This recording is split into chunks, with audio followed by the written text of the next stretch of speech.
آج کل کی سیاست میں ہے کہ اگر کوئی وزیر اعظم بن گیا، اب اس کو ہر وقت یہ فکر رہتی ہے میرے نیچے سے کہیں یہ کرسی کھسک نہ جائے۔ اب اس کے دن رات اسی پریشانی میں بسر ہوتے ہیں اور اپنی کرسی بچانے کی فکر سوار رہتی ہے۔ حضرت فرمایا کرتے تھے کہ میں تم کو ایک ایسا منصب بتاتا ہوں جس کو حاصل کرنا اپنے اختیار میں ہے۔ اگر حاصل کر لیا تو اس منصب پر تم سے کوئی حسد نہیں کرے گا اور کوئی تم سے وہ منصب چھینے گا بھی نہیں۔ کتنا بڑا منصب ہے وہ کیا ہے؟ وہ خادم کا منصب ہے۔ ہر ایک کے خادم بن جاؤ، خادمیت اختیار کر لو اور یہ سمجھو میں تو خادم ہوں، عوام کا خادم، مخلوق خدا کا خادم، اپنی بیوی بچوں کا خادم، گھر والوں کا خادم۔ البتہ خدمت کے طریقے مختلف ہوتے ہیں۔ استاد، باپ اور عالم سب خادم ہیں۔ جو استاد بچوں کو پڑھاتا ہے وہ بھی خدمت کرتا ہے، لیکن خدمت کا انداز الگ ہے، لہٰذا استاد بھی خادم ہے۔ اسی طرح باپ اپنے بیٹے کی تربیت کرتا ہے، وہ بھی خدمت کرتا ہے، یہاں تک کہ اگر باپ بیٹے کو مار رہا ہے تو وہ خدمت ہی ہے، اگر ڈانٹ رہا ہے تو یہ بھی خدمت ہے، اس لیے کہ ڈانٹنے اور مارنے سے اس کا مقصد اس میں اچھی صفات کو پیدا کرنا ہے، لہٰذا باپ بھی خادم ہے۔ اسی طرح اگر تم عالم ہو تو یہ سمجھو کہ اللہ نے تمہیں یہ علم خدمت خلق کے لیے دیا ہے تاکہ اس کے ذریعے سے اللہ کی مخلوق کو فائدہ پہنچاؤں۔ بس اس علم کا مصرف یہ ہے، نہ یہ کہ اس علم کی بنیاد پر اترانے بیٹھ جاؤ یا اس کی وجہ سے تکبر میں مبتلا ہو جاؤ، تو عالم بھی خادم ہے۔ ایک ملفوظ میں حضرت والا ارشاد فرماتے ہیں، تکبر یہ ہے کہ اپنی خوبیوں کو اپنا کمال سمجھے۔ کیا دوستو؟ جواب دیں گے تو میں سمجھوں گا کہ آپ کلاس میں موجود ہیں۔ جو خوبیاں ملی ہیں اس میں کہتے ہیں یار دیکھو میرا کمال ہے۔ یہ جملہ دوستو قارون کا جملہ ہے۔ یہ جملہ کس کا ہے؟ قارون کا جملہ ہے۔ قارون یہ حضرت موسیٰ علیہ السلام کا رشتہ دار تھا اور کافر ہو گیا اور موسیٰ علیہ السلام کا دشمن ہو گیا، اور موسیٰ علیہ السلام نے کہا کہ تم اللہ کے نام پہ مال خرچ کرو، تو کہنے لگا کہ یہ میں کیوں خرچ کروں، یہ تو میرا خود کا کمال تھا، یہ پیسہ مجھے ملا ہے میرے کمالات کا وہ ہے، میرے کمالات کی وجہ سے یہ پیسہ مجھے ملا ہے۔ تو یہ قارونی جملہ ہے۔ تو تکبر یہ ہے کہ اپنی خوبیوں کو اپنا کمال سمجھے، عطا اور فضل حق پہ نظر نہ کرے۔ حق سے مراد اللہ کی ذات، اللہ کی عطا اور اللہ کے فضل پہ نظر نہ رکھے۔ جو کچھ بھی ہے یہ صرف اللہ کا ہے۔ کیا دوستو؟ کیا دوستو؟ تو فضل حق پہ نظر نہ رکھے، عطا اور فضل حق پہ نظر نہ رکھے، دوسروں کو حقیر سمجھے۔ باقی اپنی صفات کی نفی کرنا تواضع نہیں ہے۔ اپنی صفات کی نفی کرنا یہ تواضع نہیں ہے۔ مثلا حافظ کو اپنے حفظ کا اعتقاد جائز ہے، ہاں اس کو عطیہ الہی سمجھنا چاہیے۔ یہ مضمون پہلے آ چکا ہے، اس کا حاصل یہ ہے اگر کسی کو اللہ نے کوئی قابل تعریف صفت دی ہے تو اپنے اندر اس کے موجود ہونے کا اعتقاد کرنا۔ مثال کے طور پر کوئی بھی چیز ہے اللہ نے دی ہے آپ کو کہ بھی میرے اندر ہے، یہ میرے اندر ہے، یہ تکبر نہیں ہے۔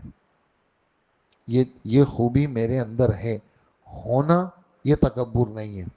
اس کو جتلانا اور اس کی وجہ سے اپنے کو دوسروں سے بڑا سمجھنا یہ تکبر ہے۔ حافظ قرآن بھی میں حافظ قرآن ہوں، لیکن حفظ قرآن کی وجہ سے اپنے کو اونچا سمجھنا یہ گڑبڑ ہو جائے گی۔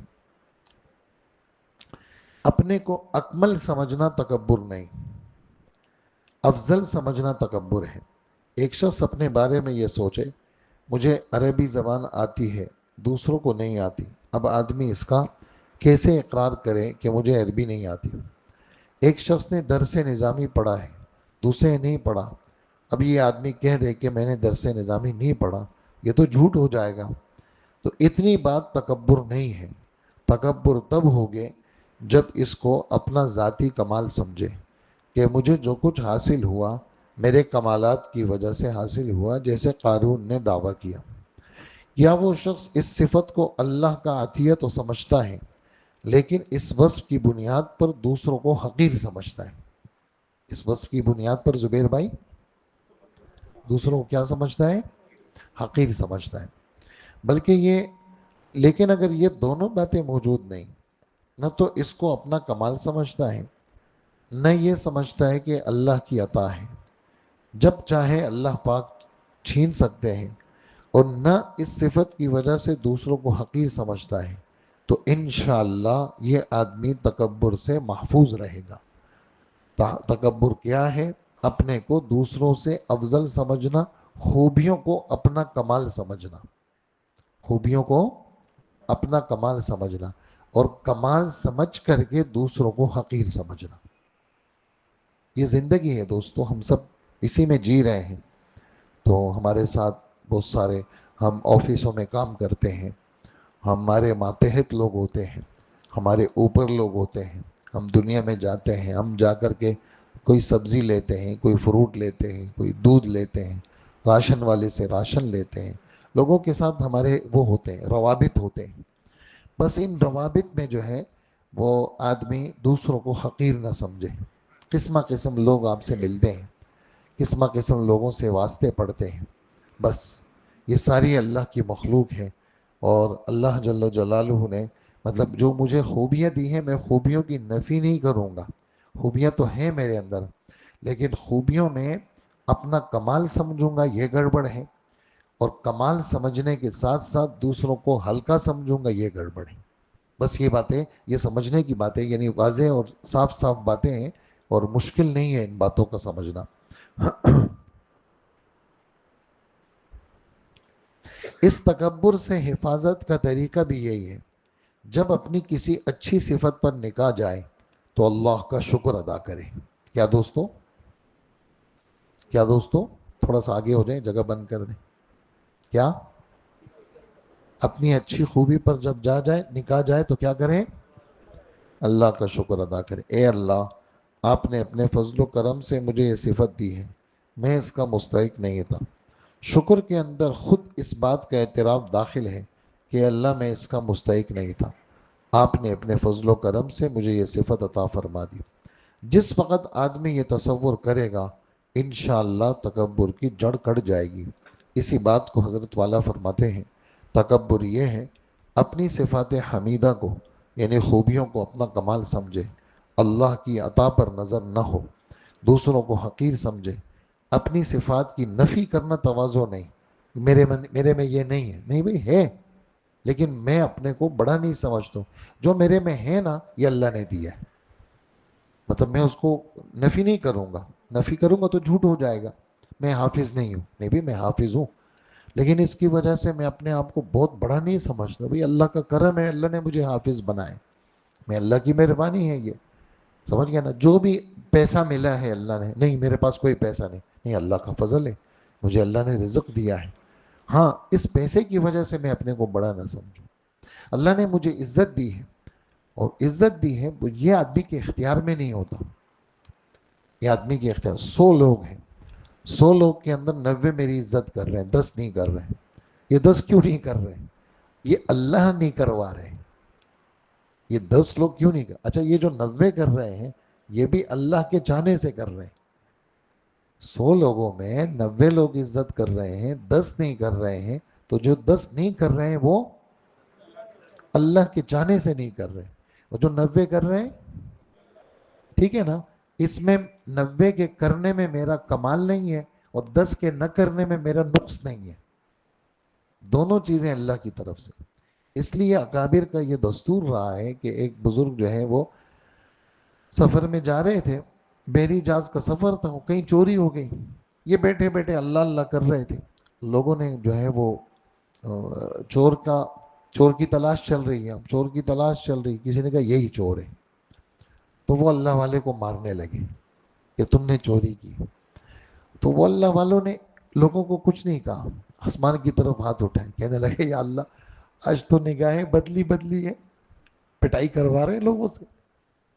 لوگوں کو نہیں کہا تم مار رہے ہو مجھے، تو کہ اللہ آج تو آپ کی نظریں بدلی ہوئی ہیں، اور آج تو میری پٹائی ہو رہی ہے.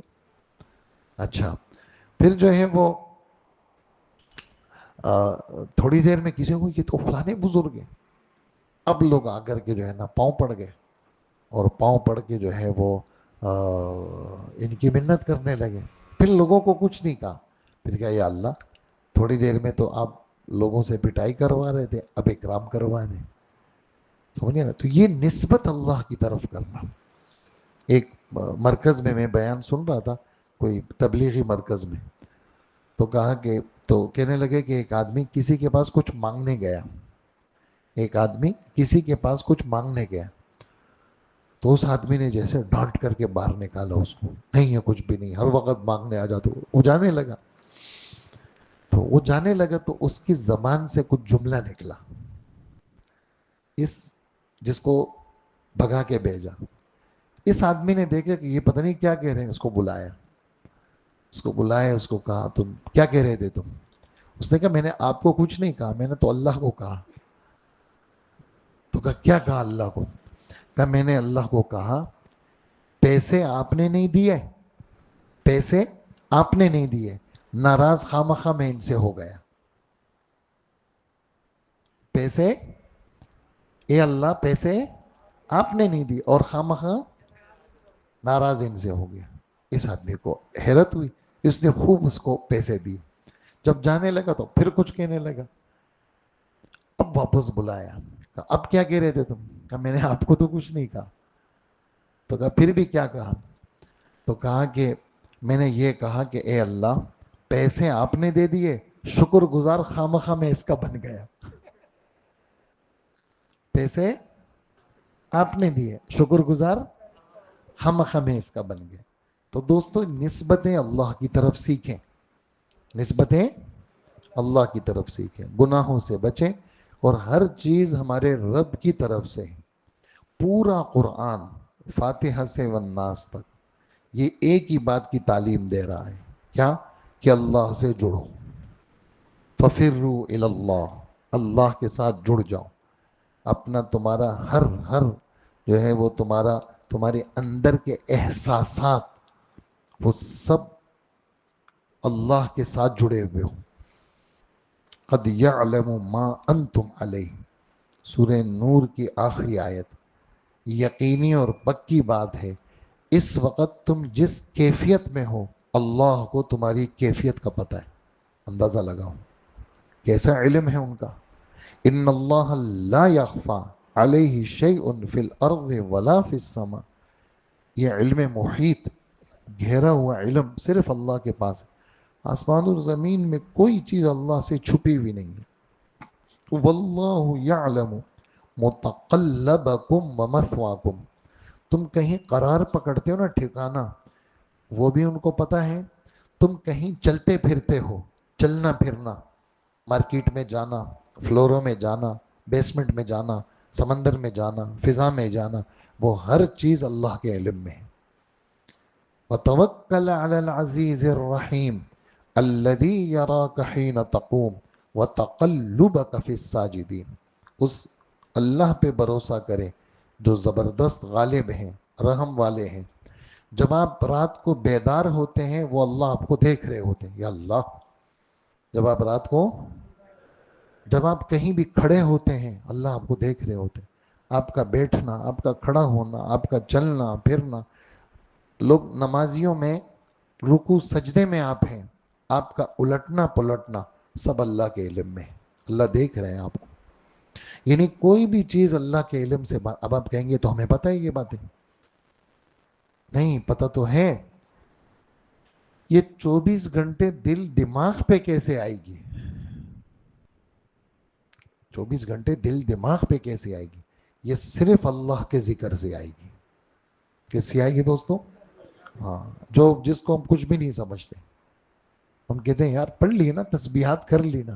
وہ کیسی تسبیحات کی؟ تھوڑا سا کرو تو صحیح، تھوڑا سا بیٹھو تو صحیح. کتنا وقت ذکر میں گزرتا ہے، کتنا وقت ادھر ادھر گزرتا ہے. تو یہ استحضار دوستوں ملے گا. اویس تم جاؤ عارف بھائی کو کہو دوبارہ آ کے مجمع دیکھو. یہ استحضار جو تمہاری کیفیت ہے یہ ملے گی تب دوستو جب ہم اللہ کا نام لیں گے. تو تھوڑا سا لیں گے نا اللہ کا نام. ہاں کثرت، یعنی ولایت. آج میں مطالعہ کر رہا تھا ولایت کے حصول کے 3 طریقے ہیں. کیا دوستو؟ آدمی اللہ کا ولی کیسے بنے گا؟ کہ آدمی اللہ کا ولی ایسے بنے گا جب اللہ کے ولیوں کی صحبت میں رہے گا. نمبر 2، اللہ کے ولیوں کی مان کے چلے گا. نمبر 3، اللہ کو زیادہ یاد کرے گا. یہ 3 سبب ہیں کہ آدمی کو اللہ کا ولی بن جاتے. اچھا، ولی کس کو کہتے ہیں؟ ولی، یہ اس کا ترجمہ ہے قریب. اللہ کا ولی، اللہ کا دوست، اللہ کا محبوب. یعنی یہ اللہ کا ولی ہے، یعنی یہ اللہ کا قریب ہے، یہ اللہ کا دوست ہے، یہ اللہ کا محبوب ہے. یہ ولی کا ترجمہ ہے. مطلب یہ ولی کس کو کہتے ہیں؟ آپ سے کوئی پوچھے ولی کا ترجمہ، ولی کا یہ ترجمہ ہے. تو ایسے لوگ دوستو، اللہ پاک فرماتے ہیں جو اللہ کے ولی ہوتے ہیں نا، ان پہ کوئی اندیشہ ناک پریشان کن حال نہیں پڑے گا. لا خوف علیہم ولا هم یحزنون، لا خوف علیہم ولا هم یحزنون. بھی اللہ کے رسول تو ہر وقت غمگین رہتے تھے، یا علماء اور بڑے لوگ تو اللہ سے ڈرتے ہیں. تو اس کا جواب یہ ہے کہ یہاں اللہ کے خوف کی نفی مراد نہیں ہے، خوف خدا اور فکر آخرت مراد نہیں ہے، بلکہ دنیا والے جن چیزوں کی کمی کی وجہ سے پریشان رہتے ہیں، اللہ کے دوستوں کو اللہ پریشانی سے نکال لیتے ہیں. اللہ کے ولیوں پہ خوف نہیں ہے، یعنی وہ مستقبل کا سوچتے نہیں ہیں. اللہ کا فضل ہے، آج کا راشن موجود ہے، کھانا موجود ہے، آج کے گھر کی رہائش موجود ہے، گھر میں کھانا پکا ہے، کپڑے بھی آج ہیں. سمجھا نا؟ کل پھر اللہ مالک ہے. لیکن اس وقت ہماری دوستوں کیفیت کیا ہے؟ ہمارے پوتوں نواسوں تک کی روزی ہے، ہمیں اس سے آگے کی بھی فکر ہے. یہ خطرناک ہے. اس کا مطلب یہ ہے کہ ہم ولایت سے بہت دور ہیں. ہمیں مستقبل کے غم ستاتے ہیں، ہمیں دنیا کے مستقبل کے غم ستاتے ہیں. آخرت کی فکر یہ تو اللہ کو اچھی لگتی ہے. میں کیا کہہ رہا ہوں دوستوں، کچھ سمجھ میں آ رہا ہوگا انشاءاللہ. آخرت کی فکر یہ تو اچھی لگتی ہے، اور خوف خدا تو اللہ کو اچھا لگتا ہے. یہ سبب ہے ولایت کے. لیکن وہ خطرناک بات کیا ہے؟ خطرناک بات یہ ہے کہ دنیا کی چیزیں مجھے چھیڑ چھاڑ کر رہی ہیں. یار اگر ایسا ہوا تو پھر کیا ہوگا، ایسا ہوا تو پھر کیا ہوگا، ایسا ہوا تو ایسا تو بہت کچھ ہو سکتا ہے. میں ابھی مطلب یہ ہے کہ میرا گھر یہاں نہیں ہے، میں دور رہتا ہوں، اور رکشے میں جاؤں گا یا موٹر سائیکل پہ یا گاڑی میں جاؤں گا، سڑک پہ نکلا تو یار اگر کسی نے مار دیا مجھے اور میں مر گیا تو ایسے تو بہت سارے امکانات ہیں. ابھی کچھ ہو سکتا ہے اس لمحے میں، امکانات تو بہت زیادہ، ہر چیز کا امکان ہے. اس لیے جو اللہ کا ولی ہوتا ہے وہ معاملات کو اللہ پہ چھوڑتا ہے. کیا دوستوں، میں بہت قیمتی بات ہے یہ سیکھنی بات ہے. اللہ مجھے سکھا دے اور آپ کو بھی سکھا دے. اللہ کو جو ولی ہوتا ہے وہ اللہ پہ چھوڑ دے. اب میں ان جملوں سے تدبیر اور کوشش اور کاروبار اور اس میں کوشش سے منع نہیں کر رہا. کوشش کر رہے ہیں ہم، لیکن کوشش کے باوجود بھی ہم تڑپ رہے ہیں اور ہمارا دل دماغ جو ہے نا ہمیں شیطان ستا رہا ہے. نہیں، یہ ختم کریں. یہ ختم کیسے ہوگا؟ جب آپ ماحول میں آئیں گے، جب آپ بیٹھیں گے، جب آپ اللہ کی بات سنیں گے، اللہ کا نام لیں گے، تو پھر یہ مستقبل آپ کو نہیں ستائے گا. بچوں کا کیا ہوگا، شادیوں کیا ہوگا، رشتے کیسے ہوں گے، بیٹی کا رشتہ کیا ہوگا، بہو کیسی ہوگی. چھوڑو خدا کے بندو، معاملات اللہ پہ چھوڑو. کیسی ہوگی، کیا نہیں ہوگا، جو میرے رب نے لکھا ہے اس میں وہی ہوگا اور اس میں خیر ہوگا. جو میرے رب نے لکھا ہے وہی ہوگا اور اس میں خیر ہوگی. اللہ پاک مجھے رسوا نہیں کریں گے، پریشان نہیں کریں گے. تو پتہ نہیں بات کہاں سے کہاں نکل گئی. اللہ جل جلالہ ہماری تکبر سے حفاظت کا طریقہ یہ ہے، جب اپنی کسی اچھی صفت پر نگاہ جائے تو اللہ کا شکر ادا کرو. اے اللہ، آپ نے اپنے فضل سے مجھے یہ صفت دی ہے، میں اس کا مستحق نہیں. شکر کے اندر خود اس بات کا اعتراف ہے کہ اے اللہ، میں مستحق نہیں ہوں. آپ اپنے فضل و کرم سے مجھے یہ صفت دی ہے۔ جس وقت آدمی تصور کرے گا انشاءاللہ تکبر کی جڑ کڑ جائے گی۔ اسی بات کو حضرت نے اپنے ملفوظ میں فرمائے۔ چنانچہ بعض لوگ تواضع کرتے ہوئے اپنے آپ کو کہتے ہیں میں ناکارہ ہوں، ناچیز، ناکارہ، احقر، یہ کہہ دیا کرتے ہیں بھی ہم تو ناکارہ ہیں۔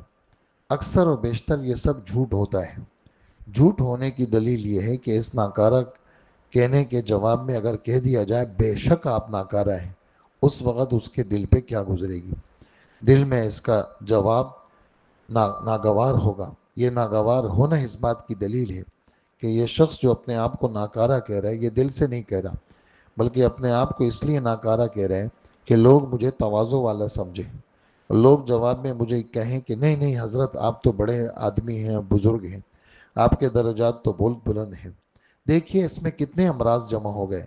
لہٰذا یہ الفاظ کہنا کہ میں ناکارہ ہوں یہ تواضع نہیں ہے، بلکہ تواضع کا دکھاوا ہے کہ میں بہت متواضع ہوں، اس لیے اپنے کو ناچیز اور ناکارہ کہتا ہوں۔ چنانچہ ہم لوگ اپنے کو حقیر، پر تقصیر، ناکارہ، آوارہ کے جو الفاظ لکھتے ہیں یہ اکثر و بیشتر ان امراض کا مجموعہ ہوتا ہے، الا یہ کہ کوئی شخص صدق دل سے یہ الفاظ استعمال کرے۔ اور صدق دل کی علامت یہ ہے کہ دوسرا شخص ان الفاظ کے جواب میں کہے کہ ہاں واقعی آپ ایسے ہی ہیں، تو دل میں ذرہ برابر بال نہ آئے اور طبیعت پر ناگواری نہ ہو۔ اگر ایسا ہو تو پھر ان الفاظ کے استعمال کرنے میں کوئی حرج نہیں۔ اصل بات یہ ہے کہ ان الفاظ کے استعمال سے کچھ نہیں ہوتا، کیونکہ اپنے آپ کو کمتر کہنا تواضع نہیں، اپنے آپ کو کمتر سمجھنا تواضع ہے۔ فرق سمجھ گئے دوستوں؟ اپنے آپ کو کمتر کہنا تواضع نہیں ہے، اپنے آپ کو سمجھنا تواضع ہے۔ جو شخص حقیقی متواضع ہوگا وہ تکلفاً یہ الفاظ استعمال نہیں کرے گا، اور ایسا شخص چاہے زبان سے اپنے آپ کو ناکارہ اور آوارہ کچھ بھی نہ کہے، لیکن دل میں ہر وقت اس کو اپنے عیوب پر نظر ہوتی ہے، جس کے نتیجے میں وہ اپنے آپ کو ساری مخلوق سے کمتر سمجھتا ہے۔ بس تھوڑا سا باقی ہے۔ حضرت ڈاکٹر حفیظ اللہ صاحب جو حضرت مفتی محمد حسن صاحب کے خلیفہ ہیں، انہوں نے ایک مرتبہ مجھ سے بیان کیا کہ میں نے خود یہ واقعہ حضرت مفتی محمد حسن صاحب سے سنا کہ ایک مرتبہ تھانہ بون میں حضرت تھانوی کی خانقاہ میں مقیم تھا۔ حضرت مولانا خیر محمد صاحب خانقاہ میں مقیم تھے۔ ایک دن حضرت مولانا خیر محمد صاحب نے مجھ سے بیان کیا کہ میری تو عجیب حالت ہے، سمجھ میں نہیں آتا کہ وہ حالت حمیدہ ہے یا رذیلہ ہے، بتاتے ہوئے بھی شرم آتی ہے، لیکن چونکہ آپ سے دوستی ہے لہٰذا دوستی کی مد میں یہ حالت آپ کے سامنے بیان کرتا ہوں۔ وہ حالت یہ ہے، جب میں حکیم الامت حضرت مولانا تھانوی کی مجلس میں بیٹھتا ہوں مجھے یوں محسوس ہوتا ہے اس مجلس میں جتنے افراد بیٹھے ہیں یہ سب مجھ سے افضل ہیں، اور یہ سب انسان ہیں، اور میں ایک بیل ہوں جو انسانوں کے اندر آ کر بیٹھ گیا ہوں۔ مجھے یہ پریشانی ہے کہ میری یہ حالت معلوم نہیں اچھی ہے یا بری۔ میں نے جب ان سے یہ حالت سنی تو میں نے جواب میں کہا حضرت میری بھی یہی حالت ہے کہ جب میں حضرت کی مجلس میں بیٹھا ہوں تو ایسا لگتا ہے کہ میں ہی سب سے کمتر ہوں اور یہ سب مجھ سے افضل ہیں۔ لہٰذا ہم دونوں نے سوچا کہ ہم دونوں جا کر حضرت والا سے اپنی حالت بیان کرتے۔ چنانچہ ہم دونوں حضرت مولانا کے پاس پہنچے، جا کر عرض کیے کہ حضرت ہم دونوں کی یہ حالت ہے، اب معلوم نہیں یہ صحیح ہے یا غلط، مناسب ہے یا نہیں۔ حضرت مولانا تھانوی رحمۃ اللہ علیہ نے ان کی حالت سن کر فرمایا ارے بھائی تم کچھ پرواہ نہ کرو، میں بھی جب اب مجلس میں بیٹھتا ہوں مجھے بھی ایسا ہی لگتا ہے کہ سب لوگ مجھ سے افضل ہیں اور میں ان سے کمتر ہوں۔ اللہ اکبر۔ بہرحال اپنے کو کمتر کہنا تواضع نہیں، کمتر سمجھنا تواضع ہے۔ جب انسان کی نگاہ اپنے عیوب پر ہوتی ہے تو اس کی نگاہ اس کی نگاہ میں ساری دنیا افضل ہو جاتی ہے۔ وہ ہماری تفسیر میں مولانا مفتی شفیع صاحب نے لکھا ہے سورہ حجرات کی تفسیر میں، اس میں بہادر شاہ ظفر مرحوم کے اشعار میں سے ایک دو شعر لکھے حضرت نے۔ تو بہادر شاہ ظفر مرحوم جن کی قبر رنگون میں ہے، ہم گئے تھے ابھی تو وہاں ان کی قبر کی زیارت بھی کی تھی، کہتے ہیں کہ نہ تھی حال کی جب ہمیں اپنی خبر، جب ہمیں اپنی حالت کی خبر نہیں تھی، جب ہم اپنے آپ کو نہیں جانتے تھے، نہ تھی حال کی جب ہمیں اپنی خبر، رہے دیکھتے اوروں کے عیب و ہنر. ہم لوگوں کے عیوب دیکھتے تھے، جب ہم اپنے کو نہیں جانتے تھے ہم لوگوں کے عیب دیکھتے تھے. نہ تھی حال کی جب ہمیں اپنی خبر، رہے دیکھتے اوروں کے عیب و ہنر. پڑی اپنی برائیوں پہ جو نظر، پڑی اپنی برائیوں پہ جو نظر، تو جہاں میں کوئی برا نہ رہا. جب اپنی برائیوں پہ نظر پڑ گئی، اب دنیا میں کوئی برا نہیں ہے، سب لوگ اچھے ہیں، میں ہی ایسا ہوں. اس لیے کہ اصل مسئلہ تو قیامت کا ہے. اصل کس کا ہے دوستو؟ وہاں کیا فیصلہ ہوگا. لوگ کہتے ہیں جی آپ بہت ایسے ہیں ایسے ہیں، بھائی وہاں دیکھو گے ادھر جو ہے وہ کیا فیصلہ ہوتا ہے، سمجھے نا. ادھر اگر لائن میں لگا دیا پھر کیا کریں گے، پیچھے رہو چلو، پھر کیا کریں گے. پھر سارے جو عیاشیاں ہیں سب جو ہے وہ کافور ہو جائیں گے. اس لیے یہ فرماتے ہیں دوستو، اپنے آپ کو کمتر سمجھنا تواضع ہے. جب انسان کی نگاہ اپنے عیوب پر ہوتی ہے تو اس کی نگاہ میں ساری دنیا افضل ہو جاتی ہے، کیونکہ دوسرے لوگوں کے عیوب باطنہ کی اطلاع ہمیں نہیں ہے اور اپنا ہمیں پتہ ہے. اللہ اپنی رحمت سے ہم سب کو یہ وصف عطا فرمائے. اس لیے مولانا تھانوی رحمۃ اللہ علیہ فرماتے ہیں اپنی صفات کی نفی کرنا تواضع نہیں. کوئی شخص آپ سے پوچھے کہ آپ حافظ ہیں، آپ کہیں نہیں نہیں میں حافظ نہیں ہوں، یہ تواضع نہیں ہے، یہ تو جھوٹ ہو گیا. بھیا آپ حافظ ہیں، نہیں نہیں میں حافظ نہیں ہوں. آپ عالم ہیں، نہیں نہیں میں عالم نہیں ہوں، یہ تو جھوٹ ہو گیا، یہ تواضع نہیں ہے. البتہ اس صفت کے بارے میں یہ سمجھے کہ جو کچھ ہے یہ اللہ کی عطا ہے، میری ذاتی استحقاق کے بغیر مجھے مل گئی، یہ میرا ذاتی کمال نہیں. اس صفت کی وجہ سے میری افضلیت لازم نہیں آ سکتی. اسی طرح آخری بات آج کے سبق کی، حضرت فرماتے ہیں یہ تکبر بڑا ہی خناس ہے، جب تک ہمارے اندر ہے اس وقت تک حقوق علم ادا نہیں ہو سکتے. یہ صرف علم حاصل کرنے سے نہیں نکل سکتا، تکبر علم حاصل کرنے سے نہیں نکل سکتا.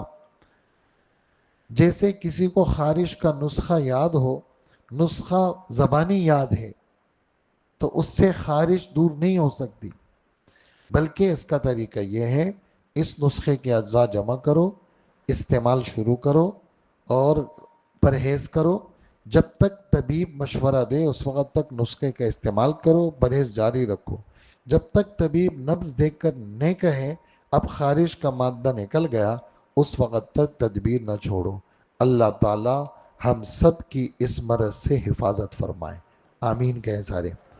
اور ہم سب کو اس سے نجات عطا فرمائے. وصلی اللہ وسلم علی نبینا محمد وآلہ واصحابہ اجمعین. یہ لو دعا کر لیں. اللہم صلی علی سیدنا و مولانا محمد وآلہ واصحابہ اجمعین. ربنا آتنا فی الدنیا حسنہ وفی الآخرۃ حسنۃ وقنا عذاب النار. اے اللہ ہمارے گناہوں کو معاف فرما، ہماری سب کی مغفرت فرما. اللہ جتنی باتیں بیان ہوئی آدھا پون گھنٹہ ہو گیا، ہمارے ساتھی بیٹھے ہوئے ہیں، اللہ پاک یہ سب باتیں ہمارے عمل میں لے آ اور ہمیں بدعملی سے بچا لے. یا اللہ ہماری اصلاح اور تربیت فرما. اللہ پاک ان بزرگوں کے جو حالات ہمارے سامنے آئے اللہ پاک ہماری اصلاح فرما دے اور ہمیں نماز مسجد میں نصیب فرما دے اور ہمیں گناہوں سے سچی توبہ دے دے اور ہمیں ظاہری باطنی روحانی امراض سے بچا لے. نظر، حسد، جادو، جنات سے ہمیں، ہمارے بچوں کو، بھائیوں کو، تعلق والوں کو محفوظ فرما لے. اللہ پاک ہماری جان، مال، عزت، آبرو کی حفاظت فرما. خوف اور غم والی چیزیں ہم سے دور فرما اور ادھر ادھر کی فکریں جو ہمیں تنگ کر رہی ہیں، چھیڑ چھاڑ کر رہی ہیں، اپنے کرم اپنے فضل سے ادھر ادھر کی ساری فکریں ہماری ختم فرما. اے ہمارے رب ہمیں تنہائی کے گناہوں سے بچا لے اور ہمیں روزانہ اپنی یاد 24 گھنٹے اپنی ذات کا استحضار ہمیں نصیب فرما دے. اللہ آپ ہی ہمیں اس محفل میں لے کے آئے، آپ ہی ہماری تربیت فرما اور ہمارے دل دماغ کو شریعت کا تابع دار بنا. کثرت ذکر دوام استحضار ہم سب کو نصیب فرما، ہماری دعائیں قبول فرما. وصلی اللہ وسلم علی نبینا محمد وآلہ وأصحابہ اجمعین برحمتک یا ارحم الراحمین۔ سب ساتھی اوپر